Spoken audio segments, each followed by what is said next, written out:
प्रयागराज सहित उत्तर भारत में मौसम का जो बदलाव सामने आया है उसे लेकर मौसम विज्ञानी चिंतित हैं।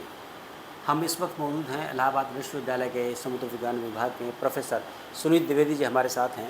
जानना चाहेंगे सर, ये जिस तरीके के मौसम में बदलाव हो रहे हैं उसकी वजह क्या है?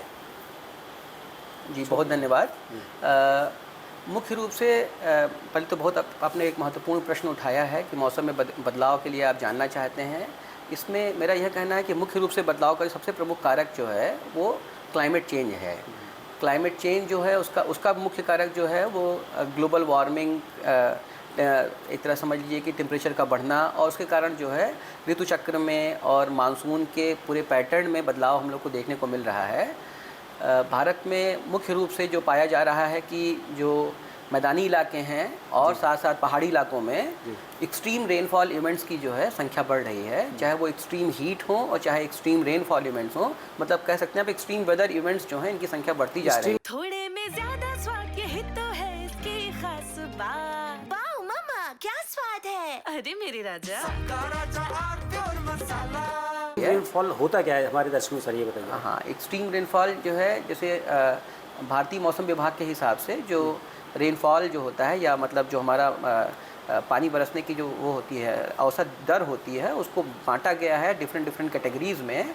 तो आप समझिए कि अगर हम आपको मोटा मोटा बताएं या आपके दर्शकों को मोटा मोटा बताएं तो एक समझिए कि लो टू मॉडरेट रेनफॉल इवेंट्स होते हैं, एक मीडियम रेनफॉल इवेंट्स होते हैं जहाँ पर मतलब कम से सामान्य वर्षा और औसत वर्षा, और हैवी रेनफॉल इवेंट मतलब ज़्यादा वर्षा, और फिर बहुत ज़्यादा वर्षा मतलब आप समझिए 270 मिलीमीटर पर डे से या 300 मिलीमीटर पर डे से लगभग जो है ऊपर अगर रेनफॉल एक ही समय में एक ही स्टेशन पर हो जाती है तो उसको हम लोग जनरली जो है वेरी हैवी या एक्सट्रीमली हैवी रेनफॉल इवेंट्स के रूप में देखने को ज़्यादा मिल रही है। आपको ऐसा पाया कि ऐसे मतलब रेनफॉल इवेंट्स की संख्या जो है या इस प्रकार के इवेंट्स की संख्या धीरे धीरे अब बढ़ती जा रही है भारत में विभिन्न क्षेत्रों में।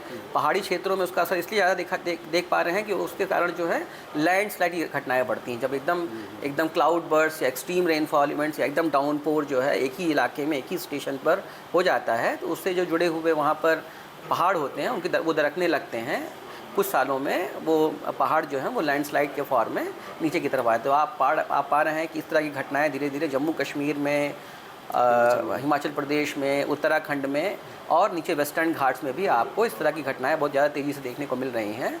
और क्या हो रहा है, एक तो कि लेंथ ऑफ मानसून सीजन जो है वो थोड़ा सा कहीं किसी इलाके में बढ़ा है, किसी इलाके में बढ़ा है। जनरली हम लोग लेंथ ऑफ मानसून सीजन को 122 दिन से जानते हैं।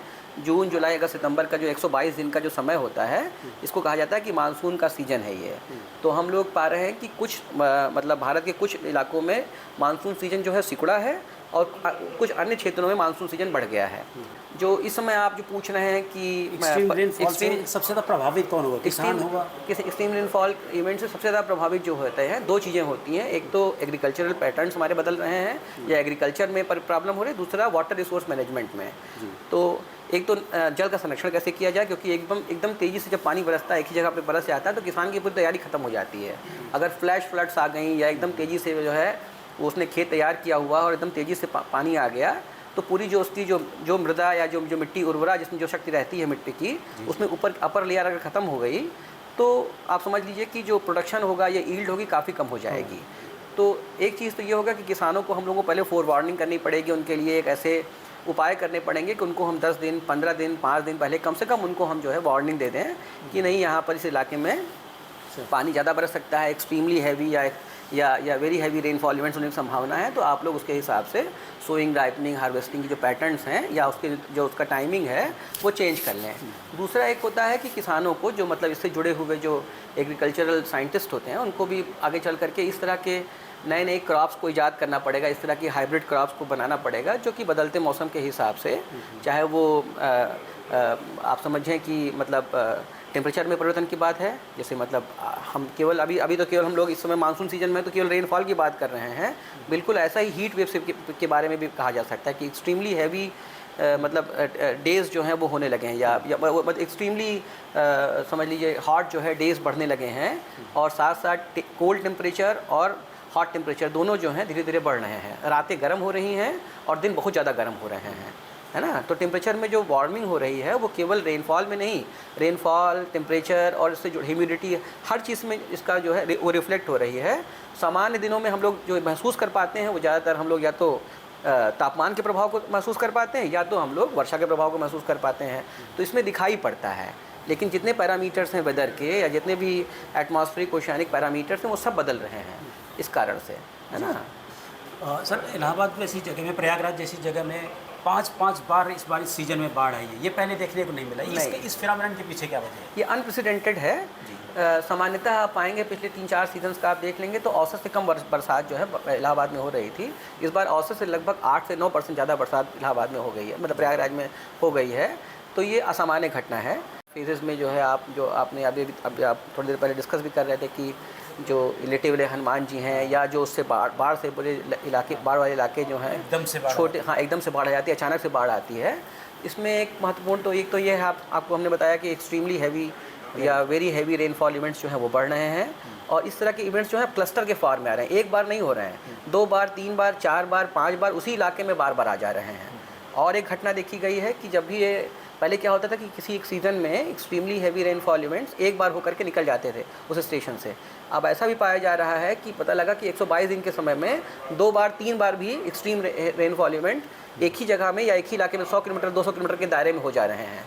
तो उनके लिए आपके जो पहले हमारे ट्रेडिशनल तरीके थे पानी को रोकने के या बैराज बनाने के, ये सब चीज़ें जो हैं वो प्रभावी नहीं हो पाएंगे, अभी प्रभावी हो भी नहीं रहे हैं। इसलिए अचानक से आपको बैराज को खोलना पड़ता है या बहुत अचानक से बहुत ज़्यादा पानी आपके पहाड़ से आ गए, है ना, या आपके पानी ये चंबल से बहुत ज़्यादा इलाका बहुत पानी आ गया यमुना में, तो आप बैराज को रोक नहीं सकते, नहीं तो जो उससे प्रभावित होने वाले वहाँ के शहर हैं वो प्रभावित हो जाएंगे। तो आपको बैराज उठाना पड़ेगा। पानी तेज़ी से गंगा और यमुना दोनों का पानी दोनों तेज़ी से प्रयागराज में आता है।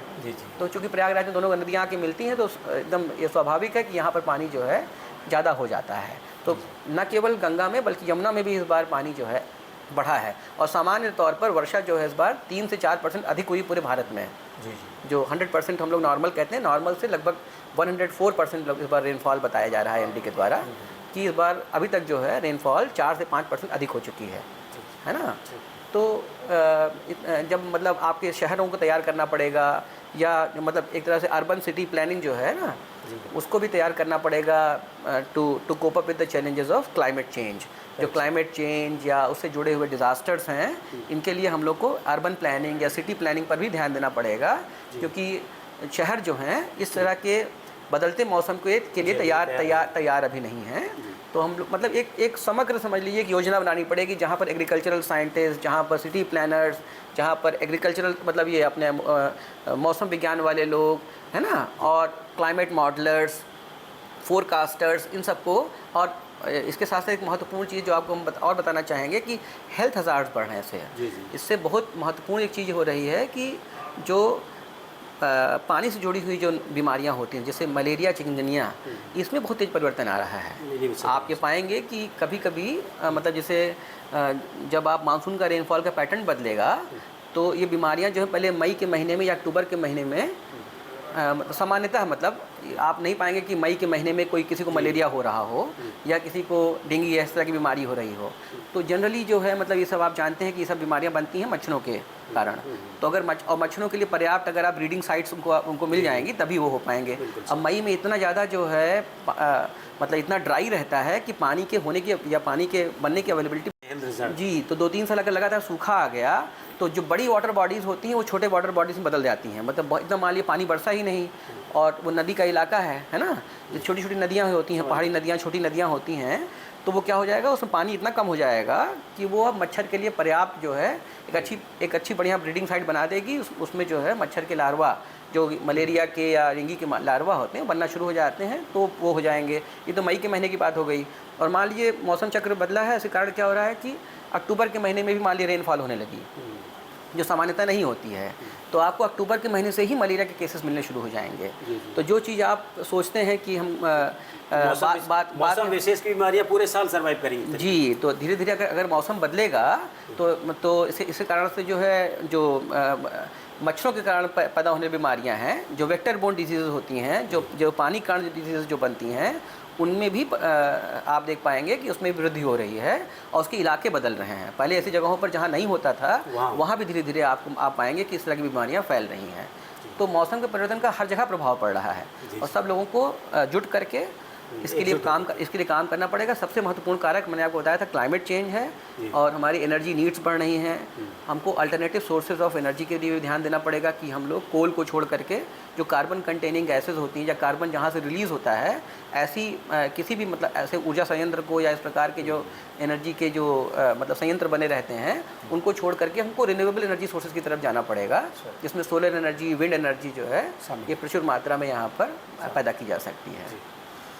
तो जिस तरीके का बदलाव उत्तर भारत में और प्रयागराज में खास तौर पर देखा गया मौसम को लेकर, उसे जो हमारे साइंटिस्ट हैं वो मान के चल रहे हैं कि ये आगे आने वाले समय के लिए एक बहुत बड़ी चेतावनी है, वार्निंग है।